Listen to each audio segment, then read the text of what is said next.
We're all so excited to hear and learn from you today. And just to give a quick introduction, so for those of you who don't know, Joseph Kahn has been directing music videos and feature films for the past 30 years. He's made some of the most iconic music videos of all time, worked with the biggest artists, he's won Grammys, and is truly one of the most accomplished people in the entertainment world. So it's a huge deal to have him here. So.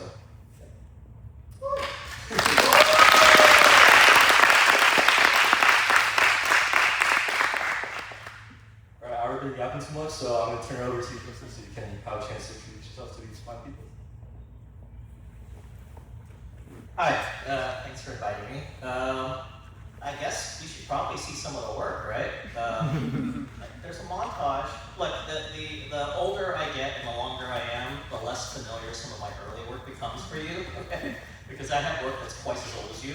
So we'll show the montage. Some of it you'll recognize, some of you won't. You know the Backstreet Boys? Yeah. You'll probably be the last generation that knows them. We'll play some and you'll get a sense of this little sizzle reel, 3 minutes long. By the way, cheer if you know the music video or if it's like super. Yes. Yes. Yeah.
Joseph Kahn would have killed this video.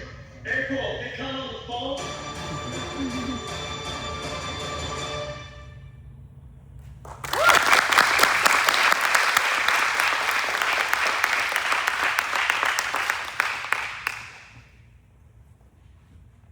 So just a quick overview. So for the Q&A for the first portion, I have some questions prepared that I'll ask Joseph, just a general overview of like career and filmography. And then we're going to open the floor to all of you guys, and then we'll have like an open Q&A session for any questions that anyone has. So at that point, that'll be your time to get those answers. Without further ado, let's get into the Q&A. All right, so first, just a little bit about how did you get started in the film industry and what inspired you to become a filmmaker? So I started here in Houston. I grew up here. Actually, I was born in Korea. Lived there for about 3 years. Then my family moved to Europe. We lived in Italy for a little bit. Came here when I was about 7 or 8 and spent my childhood here until I was 17 years old and went to NYU. That 10 years seems like a long time. But the older I get, I realize it's only a fraction of my life, you know? It was a very tiny fraction. 10 years is nothing, you know? But it's formulative because you're 7 to 17. And the most interesting thing about it was that I came in 1980, and by the time 1990 I went to film school, those 10 years were the invention of a lot of things. Specifically, one was MTV. MTV started in about 81, and I remember coming to America And the first time I ever heard rock and roll music, because I had some pretty strict Asian parents, was through MTV. And it wasn't even through MTV, actually, it was before MTV. They had this thing called Friday Night Videos. And so there was this new art form called music videos that just came out. And the only way to watch them was like on this TV show that came out at about 10 o'clock at night on Friday night. And I remember being addicted to the show, just like staying up till Friday night, watching all these things. It was all these artists that you never heard of before. It was my first time ever watching or listening to rock and roll. And actually, that meant that I am the first generation. For now, it's normal for you guys, but back then it was the first generation that could not really listen to music without a visual. Before that, music would just come out and there'd be no visual to it. You know, you'd have to go to a concert, you'd have to whatever. To see your artist, you'd have to like either see a live thing on TV, go to a concert or something like that. But the video closed that window, and now you take it for granted. If you see a song, you expect to have some sort of visual to it, and know what the artist looks like. You know what they're like. Back before videos, you didn't even know what the artist looked like sometimes. You just see one photograph and have to connect the dots, right? So that's my expectation of music videos. It was also an interesting time because in 1980, I was like this Korean kid that spoke Italian, right? And coming to Texas. I don't know what you know about Texas in 1980. It was not a good experience for a little Korean kid that spoke Italian, okay? But the thing was that to learn English, I watched a lot of TV. My parents told me not to speak any Korean, and they said, actually what happened is my mother saw a fortune teller in Korea and said, if your son doesn't speak Korean, only speaks English, he'll be famous. So, true story. So my parents like stuck to that program, and so I started learning how to speak. My accent isn't a Texas accent. My accent is a television accent. Okay, that's where I learned everything. So the most interesting thing about MTV at the time was that over the next 4 years, as it progressed, and I got to watch as many music videos as I wanted, something interesting happened. It was actually the first time I saw multiculturalism on television, because Michael Jackson appeared, Janet Jackson appeared, George Michael, Madonna, all those big pop stars started popping out on TV, and from a little kid sitting in a little elementary school in Texas, this was mind-blowing, you know? This world that existed.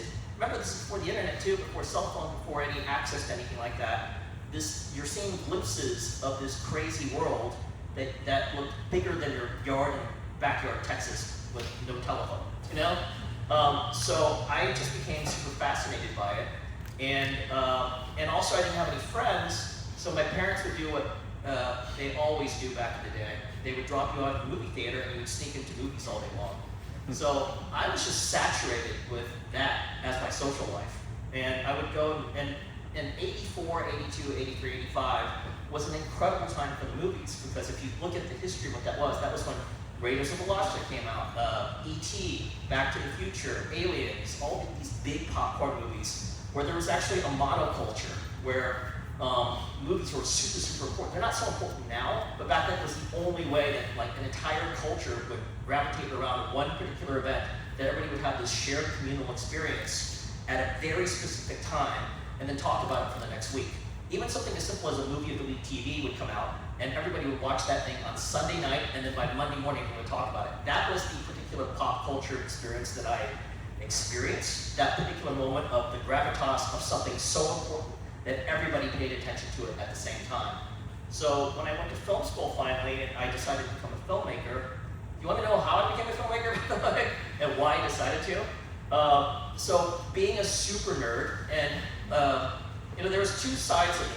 Half of me was super into all the media and film and all that stuff, and the other I suspect is someone like you guys that were studious and studied a lot at school and had that thing. That was half of me, right?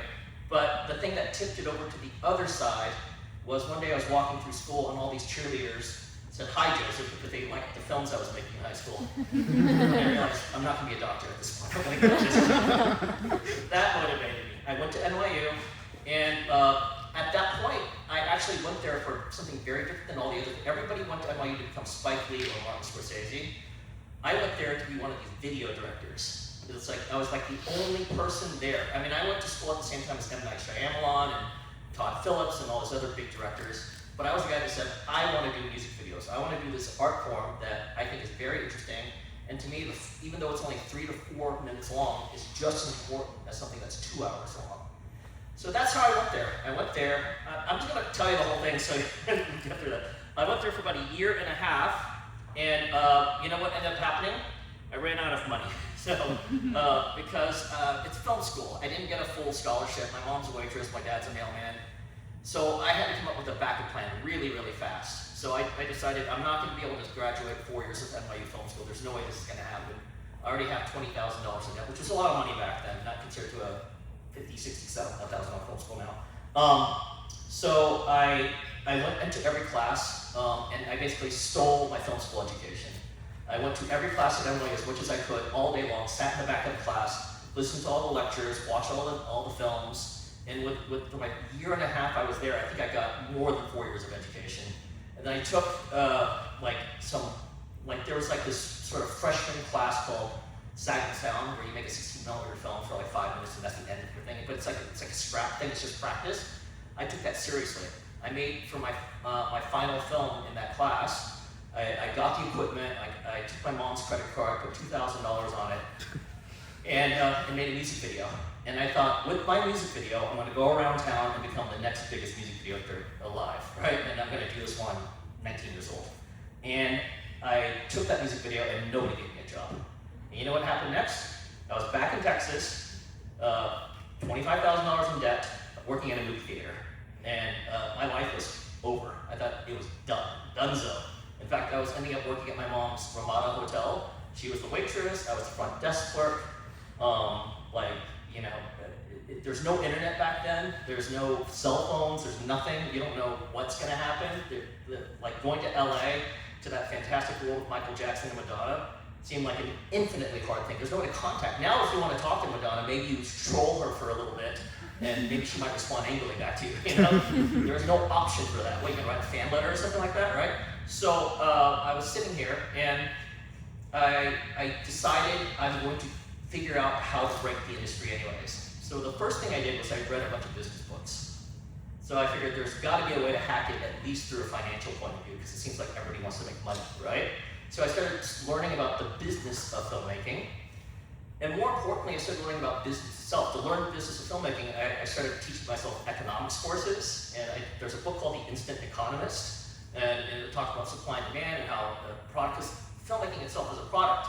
And one of the things I learned very quickly early on was like how to make your product valuable, which is a lot of things. I think it's something that a lot of people miss, right? And I remember reading this one book about Japanese were doing very well at the time. They were selling all these cars and stuff like that. But then they were talking about how Germany was doing Mercedes, and their employees were making more money. And I looked at it and I went, okay. So Germany works less, but they sell more expensive cars, Mercedes, they have a big branding, right? And then Japan sells a lot of Toyotas, but they don't make as much money as Germany. So now Toyota's making Lexuses to go up, right? And make that bigger profit margin. So what I realized is, in order to compete against other people, I need to first make my Toyota, and then figure out how to make my Lexus and Mercedes. That's the goal. And that was something I set up like when I was in my time away from Hollywood, right? So I'm here, I figure out how to open a business, and so the first thing I do is I start going around town with my $2,000 music video and tell everybody something that kids today do the opposite of. Today, if you make a video for $2,000, you tell people you made it for $500, and hopefully they give you some money, and then you're competing against other people. I did something opposite. I made my $2,000 video and I went around saying I made it for $10,000. And not only that, I represented myself as bigger. I had a business card that I made up. Didn't have computers really. I had Kinko's that I laser printed and cut together some business cards. I had a voicemail number that was just, it was not even connected to a pager back then. It was just a voicemail number. I knew a girl that was British. I had her leave a message on it so it sounded super professional. I dressed up in a business suit, because I read a book about how you're supposed to dress like a business and how to shake hands and how to look more successful. And I represented myself as already successful. And I remember there's a new cell phone out there. There's these big Motorola 8000 block phones. A friend of mine had one. It didn't work, but I saw it on Miami Vice. So I put it in a suitcase, put the VHS tapes in it, I would walk into a record company and say, I'm Joseph Kahn, I represent all these records, I'm one of them. Open up the suitcase, they see the cell phone, they see the tape, give it to them, said, I made this for $10,000. And one day some rapper said, okay, let's go, right? And they gave me a budget for $15,000. And I came up, that night I storyboarded the whole thing, I colored it, I came up with a concept, and I walked into their office the next morning. And I was still working as a movie theater usher, by the way, at this point. And I walk in there and I show them the budget for $13,999, you know, which is $1,001 cheaper than they offered. Gave them an offer they couldn't refuse. They gave me a check for $7,000, so we're shooting in a week. I deposited the check, and one thing I didn't realize is it takes 3 days for the bank to register that money. So all of a sudden I have to hire all those people with no money, you know. And also I realized I just took money from people that could probably kill me if I didn't deliver this video. But it was the most money. I'm making $300 a week, and somebody had a $7,000 check in a business account. So and this is a true story. It's just kind of surreal that it actually happened. It actually did happen. Not only did I get that check for $7,000, not only am I now supposed to deliver this video in about a week, not only is it the biggest thing I've ever done, and I don't even know how to develop this film. This is in Houston. They didn't have film developing places back then. I decided to go back to work at the movie theater that night and finish my job. That night, a movie called CE4 is coming out, which is a rap video parody and stuff like that from a radio DJ thing. Everybody from that record company is showing up, and I just told them I'm running a company. And they're all walking in with that record company, you know? And so I literally hide behind the popcorn machine. And everybody's wondering, why the hell am I hiding behind a popcorn machine? I tell them, serve, serve, serve, serve, serve. You know, they all go through, and then as soon as the last guy walks through the thing, I run out, throw my apron, say I quit, drove my car off, and I have become a video director ever since that particular day. That's my working story.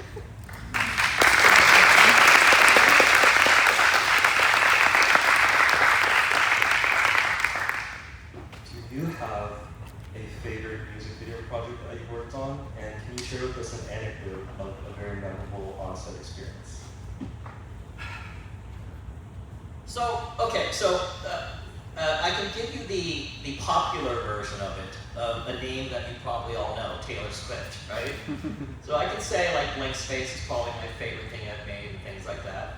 But then there's like things that you don't know, that you make simply up for artistic reasons. And I've realized those artistic reasons are completely irrelevant to people's lives. You know, like those are the steps you take to satisfy your own sake that you then build into the mass media thing that people really care about, you know? So there's always these two sides to an artist. There's the stuff that you personally really care about, that internalize and are like important steps. You ever seen the movie Karate Kid? You know the wax on, wax off thing, right? And then everyone remembers the wax on, wax off thing, but what people remember is that part where he kicks that guy in the face, right? Taylor Swift is me kicking everybody in the face. But the wax on, wax off stuff is so important to get onto that point, right? And the wax on, wax off stuff is the most it's me cleaning a scrub board, but knowing that I'm developing the power to kick somebody in the face. So there's like a Muse video or a Blink-182 video or things like that that are technically interesting for me, that allows me to then do the big crane move that everybody cares about. And I'll do an example, for instance. Like, there's still always a part of me that's still like a kid that loves science, because that was my other thing I was going to go into. So even to this day, I love reading pop science. I love reading about the latest theories in quantum physics or you know, M theory or whatever it is, right? And so I started wrestling with this whole idea of 5-dimensional edits. Because, you know, as you know in math, you know, there's different dimensions. Each dimension you go up becomes a more complex system. You can solve more problems and stuff like that. And I realized that, you know, filmmaking itself is a multi-dimensional art form. It's not a painting, which is essentially 2 dimensions. You know, it's not like dance, which is 3 dimensions. It's space and time combined together, and we always think of it from a linear perspective, right? And I started thinking, well, what can you solve in 5 dimensions in film that you can't do in 4 dimensions? In 4 dimensions, you're just kind of locked into the world and giving it a feeling. And so I came up with this idea for Blink-182 where maybe I can show all time at the same time. So I did this video where I split it into 3 screens. there's a top screen where something's happening in the present, there's a middle screen in the past, and the bottom is in the future, right? And as it's going around, it all kind of moves together so that suddenly the future's on the top, you know, the present's in the middle and stuff like that, and you're telling this whole story where time is all like switching around and popping out of dimensions. I'd love to show it to you so you can see an example of it. This is like my personal type of filmmaking that's interesting to me, but maybe not interesting to other people. So this is my theory of 5-dimensional editing. So, can we show that? You're welcome. Link 182 always. Have you seen it? No.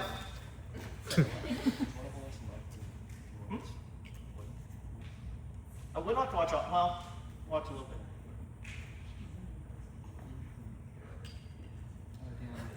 Guys,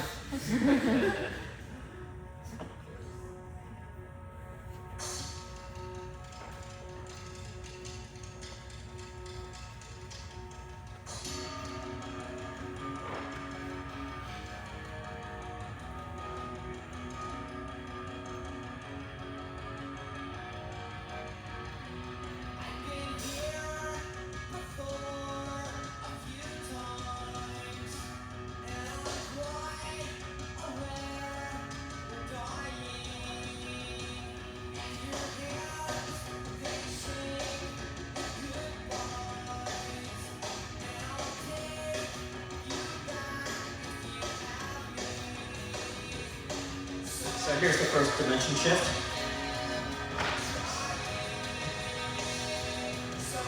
And they pop into different time frames.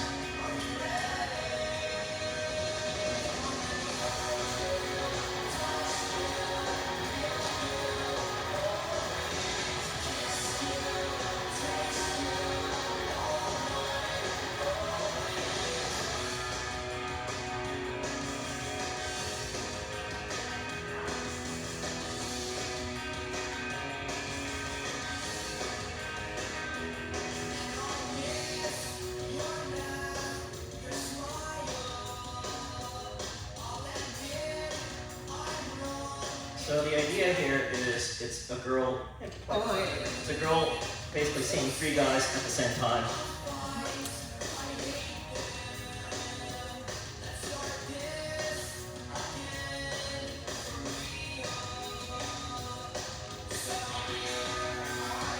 Okay, anyways, you can watch that later. You get the idea, right? So that type of theoretical video is interesting to me, and maybe it's only a technical exercise for my own brain. But ultimately, when you master something like that and get that into your system, then all of a sudden you can tell broader stories because that technique is now inside you. You know, it's the wax on, wax off theory of filmmaking. So that's it.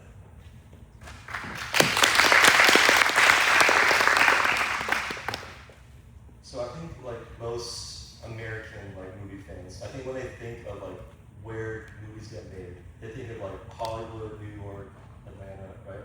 So being a Houston-based filmmaker, how would you say like the city has shaped your identity as an artist? So I gotta be very honest with you. Part of being a Houston-based filmmaker is you're dreaming about being outside of Houston. That's the truth. You know, you're like locked in a suburb, and you're just constantly dreaming of a bigger life. It's like Luke Skywalker in Star Wars. You're on Tatooine. You know, it's as hot as Tatooine. And you keep thinking about those space battles other places, right? So I was actually thinking about this the other night because my family came back here actually for 4 years during COVID, and we moved back to Los Angeles. And there's a piece of me that thinks that, and I made some work here, right, while I was here, and I actually think it affected my filmmaking, positive and negative, you know, because there is something to be said that, like, for the last 35 years, I've been traveling around the world and shooting in every location you possibly imagine, from like, you know, Thailand to Australia to China to Beijing to Korea to Japan to whatever, you know, and your environment affects the way you think, you know, because film is a spatial art. It's literally about like what a frame is, what goes in the frame, how you perceive the environment, how you perceive people's relationship to the environment. And the thing about Houston is it's so spread out, you know, and it's like a series of strip malls. You know, it's like, which strip mall am I going to go to, you know? So, and what freeway am I going to take to get that particular thing? And when you watch like a Scorsese film, that's a film made by somebody that walks to places. You know, his movies have people walking and interacting and talking and doing that. And Houston is like a car-driven culture. You know, so I feel like if you're going to make Fast and Furious, Houston's a good place to start from. You know, but if you want to make Goodfellas, you know, you probably need to live in New York. So it does affect you on a certain level. I think a lot of my initial work was always about escape, you know?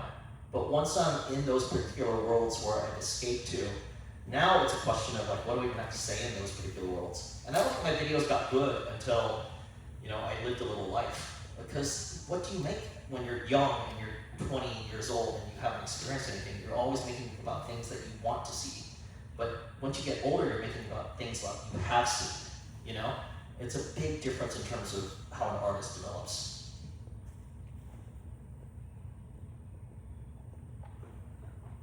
Alright, so I think now is a good time to transition to open audience questions. So if you have a question, just raise your hand and we'll bring the mic to you. Or actually, we're only working with one mic here. So if you're speaking from the audience, try to project and we'll do the best we can with that. I had a question. Who's the rapper that like started your or you did the music video in the beginning for? I did videos. I did videos for artists you've never even heard of, like Clever Jeff or like independent guys and stuff like that. But I did do videos here for like crazy German industrial bands. I remember like my first music video I actually did here in Houston. One of my first ones was for this band called Die Kruz, and they were a German industrial band, and they flew down here and I shot their video for $2,500 in a bar. You want to see it for a second? Let me show you what my early work was like before I started doing Taylor Swift. So this is like me, 19 years old. Starting my own company. Oh, do Die Kruz Fatherland. DIEKRUPPS Fatherland. Yeah, here you go. 16mm. Little virgin boy, doesn't know what he's doing. I think those eyeballs were made out of Hot Wheels cars or something. This is shooting on 16mm. Basically a tiny bar, somewhere like maybe 5 minutes from here. It's a German protest song about Nazis.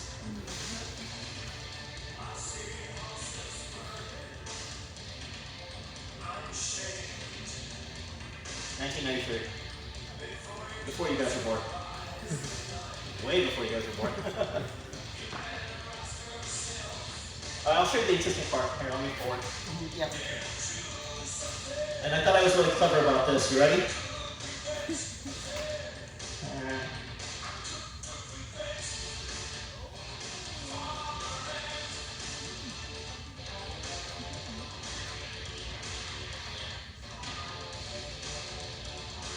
All right, here we go.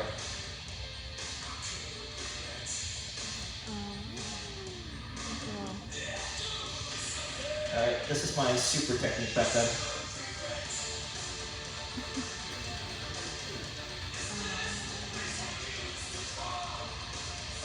There we go.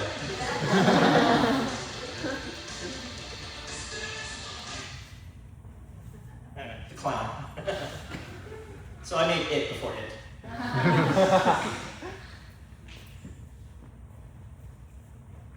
Oh, go ahead. Can you provide the address of the fortune teller? Oh, probably dead now. Yeah.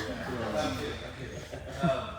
In terms of like how you collaborate with artists, how many times did you find yourself having the idea, you creating the idea versus the artist coming to you saying, hey, we have this idea that we want, we need to execute? It's a 50-50 split, but I'll tell you something that's kind of like a little secret. It won't be a secret because he's recording. If you want the artist to really spend some money, make it their idea. Even if it's yours. You know?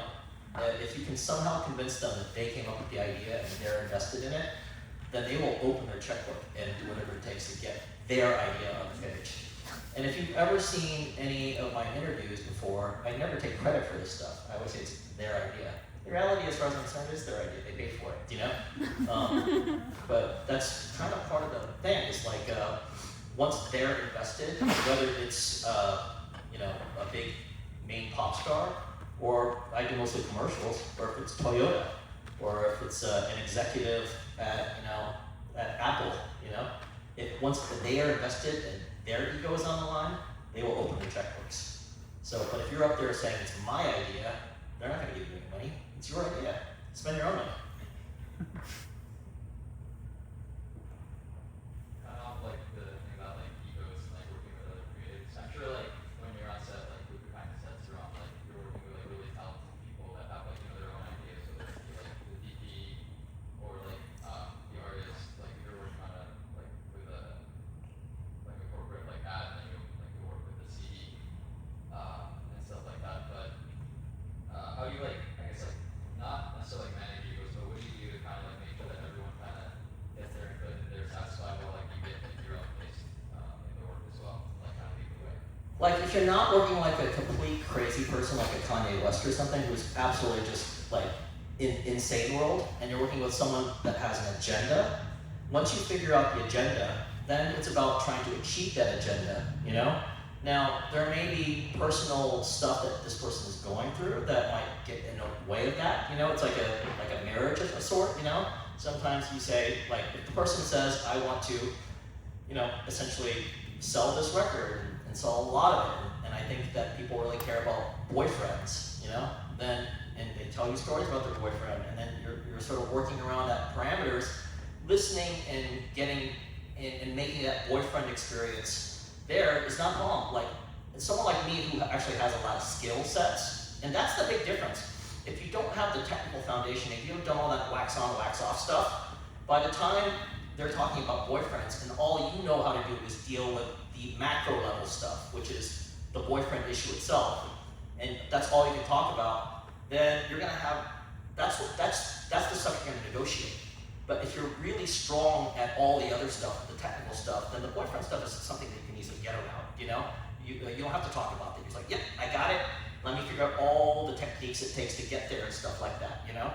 And that's my comfort zone, not necessarily having to combat them about their macro issues, but understand that and provide the firepower, the engineering, you know, like a software engineer, to be able to get this app out there that they want. The biggest problem is that they suddenly think that you are the boyfriend, you know, and they start fighting you because they have interpersonal issues, and you've injected yourself in a way that now becomes an interpersonal problem with them. That's when most people get a problem, and that's what I find the vast majority of creatives get in trouble with. They interject themselves so deeply with the artist that they become the story. There's a great thing, there's a movie called Almost Famous about Cameron Crowe. He's a great director. He did a movie, a bunch of big movies, like Say Anything. He did, I can't remember all the other, he did great movies. He made this about his life called, because he was a Rolling Stone writer when he was 16 years old. And he did all these like things for like famous artists. And one of the things that the magazine guru told him was, don't get involved with the rock stars' lives, because only bad can come from it. Because then they're using you to tell their story, not your story, right? And I think that's the biggest mistake a lot of directors make. When you're working with artists, you're interjecting yourself so much with the artist that it becomes an interpersonal fight between you and them. And when the artist was writing that song, they weren't thinking about you. They were thinking about something else. Think about the artist. Keep your distance a little bit and be a professional. That's what I think.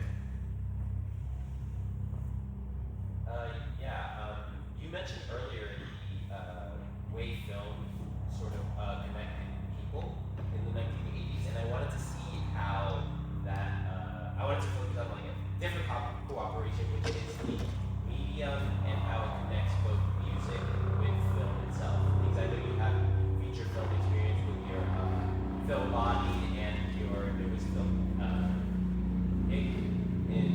to see how you sort of balance the two mediums, come up with that finished product. So what I think I'm going to say is no longer shocking, but it would shock somebody 10 years ago. When I first went to film school, it was an anomaly because I was the first person to want to do music videos as the art. Like they all were wondering, why are you trying to do music videos? It's not filmmaking. It's not, you need 2 hours to tell a film story, right? And now I think it's very clear the concept of the film school isn't even relevant anymore. What is film? You know, well, it's this kitschy thing some people shoot on, but we don't even shoot film anymore. You know, we do files. It could be called file school at this point. You know. And the other thing also is the nature of media. Like when I went to film school, there were no camera phones, there were no phones, no internet, and now every single person would be considered a filmmaker. The dude with the camera phone right there is a filmmaker. When you take a photograph of somebody, like it used to be only people like Steven Spielberg when they were 8 years old would do a film thing or whatever, and now everybody's a filmmaker. So on a certain level, you know, the entire idea of what film is, the mythology of it, the sort of like this elevated idea of what it is gone, you know? Now anybody can make a movie, anybody can execute, anyone can edit, anyone can actually do anything. And now with AI, anybody can probably execute a film that looks just as good as a Hollywood movie and stuff like that. So what is it? What is it that we're doing anymore? And what that means to me is that the relationship between audience and filmmaker has changed. If everybody is a filmmaker, who is the audience at this point, you know? And also, if everybody is a filmmaker, what is a human being anymore? You know? Like it used to be very interesting in terms of a monoculture where you would get a bunch of people and create this particular event that everybody watched at one time. That can't happen anymore for the most part, you know? Now if you release a film, you may or may not see it. The algorithm may not even have pay attention. And so I think now it's been interesting. In the early days when I made music videos, I knew I was making it for particular audiences. If I did a Backstreet Boys video, I knew it was going to be like a 16-year-old girl, you know? If I did a Taylor Swift video, I knew that the base level was going to be a teenage girl, but that there's things to grow and build around her. Like for instance, a very specific thing that I did with Taylor Swift on Bad Blood. Do you remember that video? Yeah. So there's a point at which she's walking down a road with a bunch of friends, and her initial friends are all blonde girls. And I said, Taylor, can't do that. Let's put in some black girls, you know? Now, technically, what I'm doing is I'm making it for teenage girls. But by putting in 2 black girls, you know, it's not that I forced her, we talked about it, okay? It suddenly expanded that video, the scope of it, and made her more of an international artist, you know? So what you're doing is you're targeting the audience, trying to figure out who is the audience, right? And those receptors are easy to spot early on. Now receptors are extremely hard to find out because the consumption of media is different. People don't even watch music videos. When you watch TikTok, you know? And when you watch TikTok, you watch it on a different, it's called 16:9, which means it's wider than taller, right? And now on TikTok, it's taller than wider. And that affects the way that you perceive information. When it's taller than wider, there's no wide shots. When it's wider than taller, if you put somebody in there, you do a full shot of it, you have a lot of room on the left, a lot of room on the right, right? That means you can put people on the left and right of the screen. That means you can do group shots. If it's up and down, guess what? A wide shot means one person, you know? That's a wide shot. And if you want to show 5 or 6 people, you're so far away from them that it feels isolated. The entire mechanism of how you feel that particular information has changed. So all of a sudden, you have the next generation of people consuming information in a different way. They are literally different brains. They're literally wired to see information different. They're literally wiring their brains to understand wide shots of something else, to understand the way you perceive information, this isolating thing that happens. It's a much more isolated point of view than a widescreen perspective. And so the entire idea of what a filmmaker and audience isn't even the question anymore. The question is, who is a human being? What is a human being? You know, what are we constructing here in terms of the audience that's perceiving these things that you're doing? So if you don't know who the audience is, what exactly are you making? That's the question that we have right now. That's the biggest question we have as a filmmaker right now. I'm so curious, out of all the projects you've worked on, music videos or films or commercials, what project do you have to put out the most fires on? They're all, once you get to the point where there's money involved, a fire starts in every direction, you know? If it's a big music artist, there's fires going off. And if it's a big car commercial, you know? Because at the end of the day, money changes everything.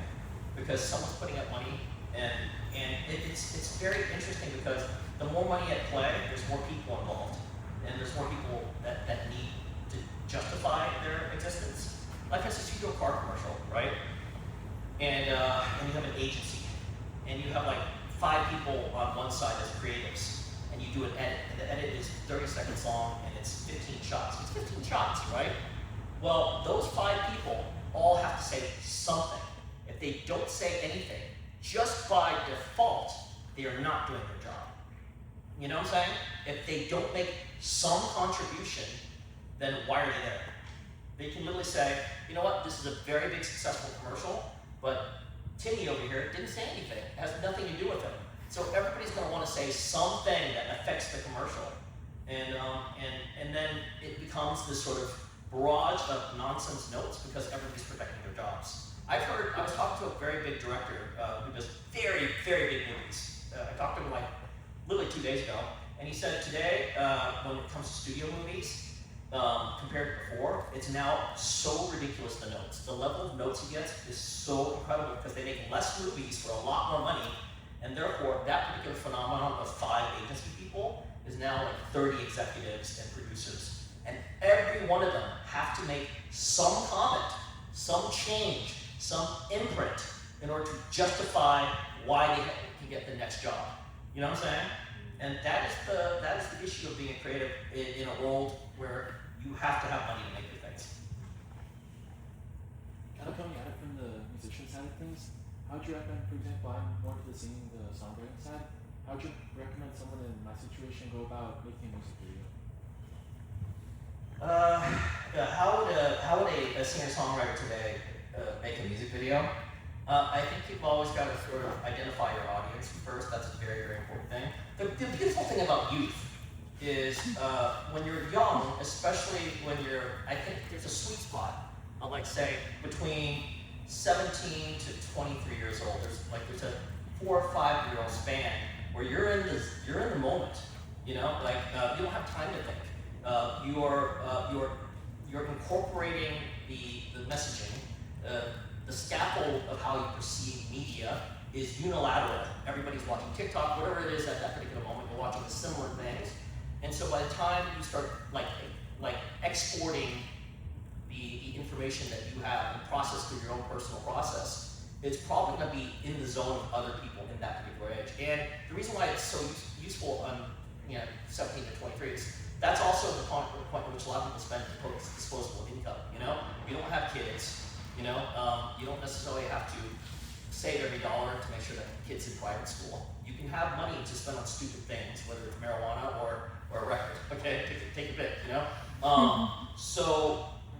actually, you buy records, you use Spotify. And so like at that point, I think you have to use your instinct and figure out, and you can make that call whether or not AI is the right thing for you, or just a performance right here is going to be the right thing for you, or standing up over here at a protest, set yourself naked on fire or whatever, you know, you will probably have a good sense of what other people your age want at that point, and it's a very important age bracket of the actual flow of money at that particular time.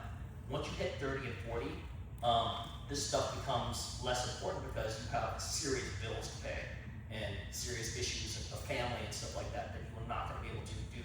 So the expendable income age of 17 to 23 to 25, it's a great time to use your instincts, especially if you can take more risks.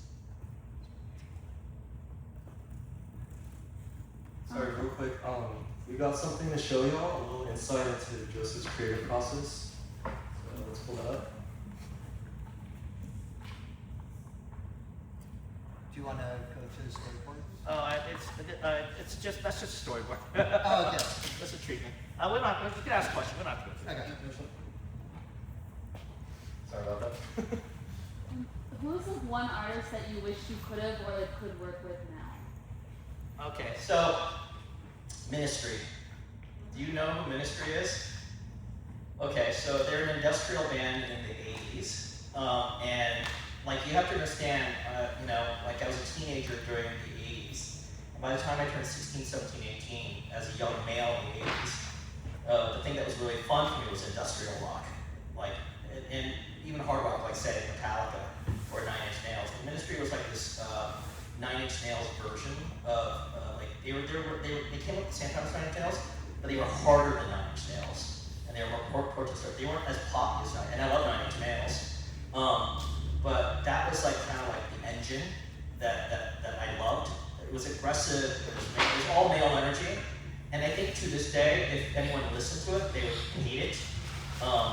But it's funny, people always say my stuff is very fast and aggressive, and what it is that it's this engine of the music that was Ministry running at a faster BPM than pop music I do, and I lay my pop music on top of it, and but there's this angry Ministry thing running underneath the thing.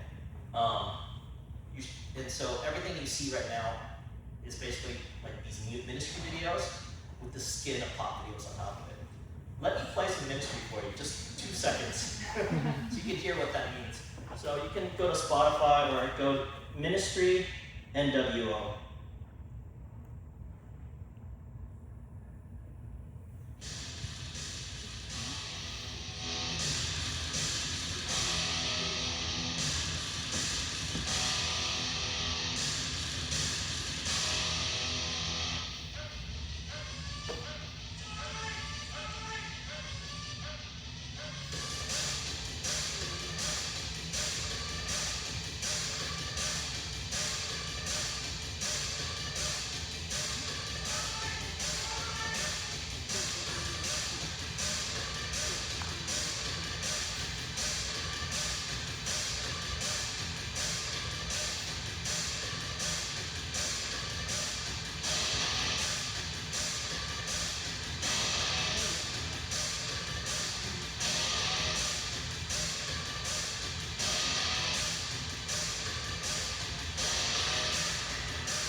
Anyway, that's me, and then you put Taylor Swift on top of that.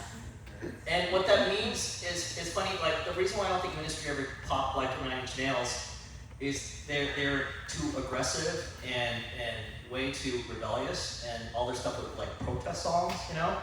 And so like they didn't care about pop, but I cared about the pop. So but they did this sort of post-ironic thing where it's funny. There's another song called Land of Rape and Honey. It was a Nazi protest song, but they actually take the C tile and turn it into a dance beat, but it's an anti-Nazi song. So if you listen to it at first glance, you go, oh, that's a pro-Nazi song, but it's actually, it's a protest song. It's a weird sort of combo. So when I do these pop videos, it's funny, like I think a lot of people take this pop video stuff very like face value serious. And when I do pop videos, I wink at the audience. I'm taking it seriously, but I'm also sort of being sarcastic about it. So one of my biggest videos is Taylor Swift Like Space. And that's when I came up with this video for, remember, around 2014, it was the age of Beyonce and Rihanna and all that stuff. And the big butt thing was just started coming out. And the idea of a skinny, blonde, white girl was just not a valid thing in pop. Trust me, it was not valid at that point, right? And I remember doing this video and coming with the idea that, well, if all the accusations of white chicks is they're entitled, they live through boyfriends, you know, they're super rich and blah, blah. I was like, well, let's make a video about that, and let's make that whole perspective cool as hell. You know, like, let's make you love being a rich white girl, you know? And so that's my ministry. I'm gonna take the pop stuff and do that, but there's an irony to it. So can we show the ministry version of a Taylor Swift video real fast? Like, so you'll see the irony. I think there's links and ideas. So Taylor Swift Blank Space.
And so the idea is to make the ultimate rich white girl video. That's the idea. Like, if you love rich white girls, here's your richest white girl you could possibly see in your life.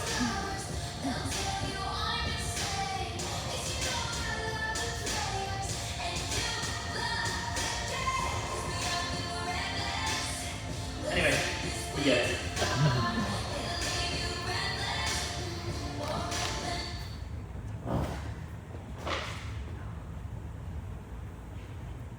Yeah, I have a question. So nowadays, do you feel like artists reach out to you a lot, or do you have an agent that gets music videos? Like, how does that work now? I've always been a controversial choice for every artist because I'm expensive. You know? So record companies always try to avoid me. Like, I'm like their last resort. Like, whenever they file a hammer, they're like, oh shit, it's Joseph Kahn, you know? Because trust me, they would rather make these things for like $50 and get it out there and get slop out there, you know? Because the truth is, if you have a popular song, a popular artist, most likely that video will get a certain amount of views no matter what you do. So the entire idea of suddenly doing a great video is kind of like beyond the scope of a lot of record execs because they don't think long term. They just think, I gotta get that hit for a second. But what I try to do is create videos that you remember for 10 years, 20 years. And what that does for the artist, it doesn't necessarily help the record company, is it sustains the artist's reputation for a long time. It's like you've imprinted their brains with like certain types of iconography and certain types of vibes, so that you will remember like them way more than you remember any other sort of hit song that came out that summer, you know? That becomes meaningful. And hopefully, if the video is done in a correct way, it's meaningful on an emotional level, so it latches onto you, so that these artists can have long careers. I don't think when they hire me, the agenda is to hire me for that video, is to set them up for life. That's the way I sort of see it. You know, we have time for one more question, and then we're going to take a group photo. My question, so it's a bit niche, but I'm a creative writer taking my first filmmaking class, and I realized I don't have that like visual instinct or visual like aesthetic sense as much. So how would you go about like developing that sense of taste? Would you be watching classic movies or any type of media you can get your hands on? Journaling? How would you kind of tease that out? You know, it's funny. The last film school that like intellectual class group of people, smart kids, was that I got to was Stanford, you know? And so I've got to see some of the brightest minds in the country. And I'm gonna be very honest with you, this is not a smart person's job, you know? This is a dumb person's job. This is a role for carnies, carnival barkers, and weirdos that couldn't make it in society. The normal place for artists is usually the scum of society, you know? It's the people that could not fit in, the people that could not succeed in normal business and could only sell their bodies, sell their jokes, sell their weird ideas. That's what it's here for, you know? That's why when you look at the greatest artists of all time, very few of them are Ivy League people. They're usually weirdo losers that had, you know, poor backgrounds and stuff like that. Like, it's a world of losers that had to, like, and even the money that you think of, like, for instance, like everybody goes, oh, once you become like a musician, or once you become, you know, like a director, you're gonna be so rich. Well, rich for poor people, but not rich for like what you can actually do if you go to Ivy League and you know, open up a AI company or like Dropbox or create Google or whatever it is. You know, we're talking about being millionaires. In our heads, we're like, yeah, $3 or $4 million, that's a lot of money. But in the world of like finance, it's nothing. You know, so the reality is, one of the reasons why like artists become so visual or so musical or so interesting in terms of the irony and say things that people want, is you have nothing to lose. It's a world of people that like literally are losers, and so yeah, they can say terrible things. Yes, they can push the limits and do certain things, because if they lose, they're already lost in the first place. They were already given the bad cards in life, you know? So the minute they start making a little money saying things, it's like the biggest reward in the world, that they can finally eat at the Ruth's Chris Steakhouse, or whatever it is, you know? So what I would say is, and I mean this from the bottom of my heart, drop out. Like, I think if you really want to be an artist, You have to suffer. You have to get life kicking you around. You have to know what it feels like to not be the popular person, to not be the one that is succeeding, to be the one that no one will give you a chance if you fail. And that's why the reality is everyone thinks that the entertainment business is a world of this middle class thing going on or something. It's not. It's a world of winners and losers.